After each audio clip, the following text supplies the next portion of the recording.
ఇప్పుడు ఈ సినిమా ఇంత సక్సెస్ అయింది. సో సెకండ్ సినిమాకి మీరే స్క్రిప్ట్ రాసుకుంటూ ఉంటారు కదా. సో ఆడియన్స్ కాదు, ఇండస్ట్రీ సినిమా స్క్రిప్ట్ ఇచ్చిన సాయి రాజేష్ తన డైరెక్షన్ మాత్రమే చేసింది. అంటే మీరు డైలాగ్స్ రాసి ఉండొచ్చు. ఇతను ఓన్ స్క్రిప్ట్తో మనల్ని ఇంప్రెస్ చేయగలడా లేదా అని ఒక డౌట్ ఎక్స్ప్రెస్ చేస్తుందా, లేక అలాంటి ప్రాబ్లం రాదనుకుంటారా? అసలు అది రాలేదండి లక్కీగా ఇప్పటిదాకా. స్టోరీ అంటే స్టోరీకి మించి దానికి అతీతంగా జనాలకి, మీరు ఇందాక నుంచి స్టోరీ గురించి కన్నా డీటెయిలింగ్ గురించి ఎక్కువ మాట్లాడారు. నేను చేసిన మాటల గురించి జనాలు ఎక్కువ మాట్లాడుతున్నారు. అండ్ డైరెక్ట్ చేసిన విధానం, స్క్రీన్ ప్లే, కథ వెళ్ళిన విధానం.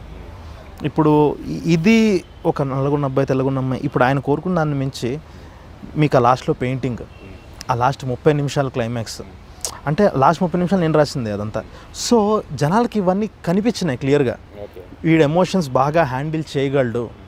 కథ ఎంత రాసినా కూడా ఎమోషన్స్ హ్యాండిల్ చేయటం వేరే, సునీల్ గారిని తీసుకొచ్చి విలన్గా చేపించడం వేరే.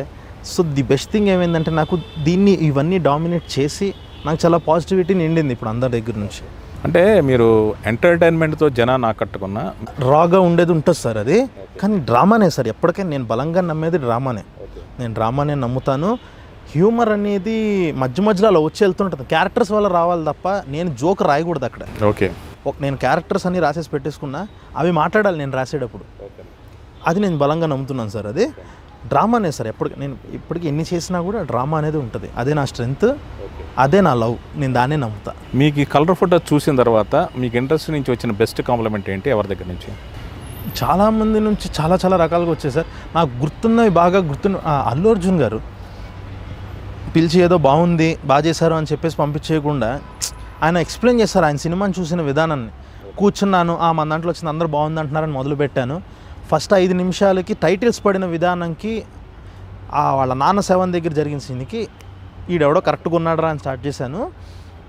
ఎప్పుడైతే హీరోయిన్కి ఇలా హారతి ఇచ్చాడో 2 కాళ్ళు పైన పెట్టుకొని ఎవడరా ఈడు అని చెప్పి చూడటం మొదలుపెట్టాను అని అన్నారు.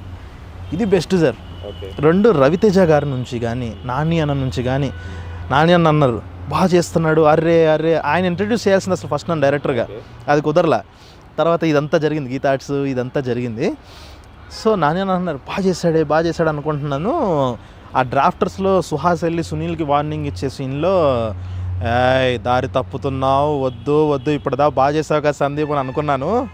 తర్వాత అది అబద్ధం అని చెప్పి మొదలైన, అది మనోడు కరెక్ట్ దారిలో ఉన్నాడని అనుకున్నాను. సో ఒక్కొక్కళ్ళు సార్ వాళ్ళ జర్నీ చెప్పారు. రవితేజ గారి మేనేజర్ ఆయన బెస్ట్ థింగ్ అనమాట. నిన్న ఫోన్లో స్టార్ట్ చేశానమ్మా సినిమా, కాసేపు చూశాను.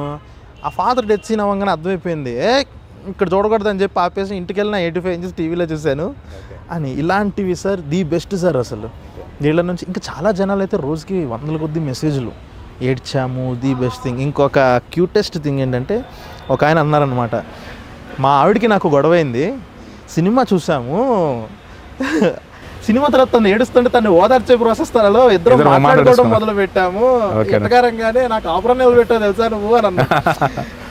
ఇవన్నీ సార్ వాళ్ళు ఏదో టైం పెట్టి అంత చూసి వచ్చి పోగొడుతున్నారు కదా సార్. అది బెస్ట్ థింగ్ సార్. అసలు లాస్ట్ 20 రోజులు చాలా అద్భుతంగా ఉంది. మన తెలుగు సినిమాల్లో రంగు రుచి వాసన తక్కువ.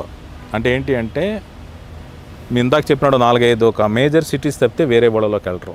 మీరు బందరు, నూజివీడులో ఒక అంబియన్స్ పట్టుకున్నారు. ఇంకోటి ఏంటంటే, కులాలు లేక మతాలు ఇలాంటి బ్యాక్ డ్రైవర్లు సామాన్యంగా పట్టుకోరు.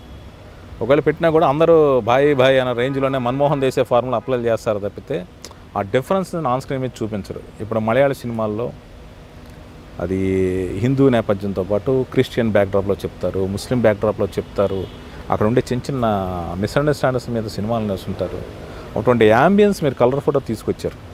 సో ఈ సినిమా తెలుగులో కన్నా వేరే లాంగ్వేజ్లో చేసి వస్తే మీకు ఇంకా ఎక్కువ ఎప్లాజ్ వచ్చి ఉండేదని మీరు ఎప్పుడైనా అనుకుంటుంటారా? అస్సలు అలా అనుకోలేదు సార్. అలా అనుకోలేదు, కానీ వాళ్ళు చేయగలిగింది మనం ఎందుకు చేయకూడదు? ఎవరన్నా చేస్తే బాగుండు అని వెయిట్ చేసాము. సో ఒక పని చేద్దాం, అయితే అయ్యింది సరే, ఓకే చిన్న బడ్జెట్లో ఏదో చేస్తున్నాము, ఒకసారి చేద్దాం అంటే ఏదో కాంట్రవర్షియల్ కోరుకోలేదు.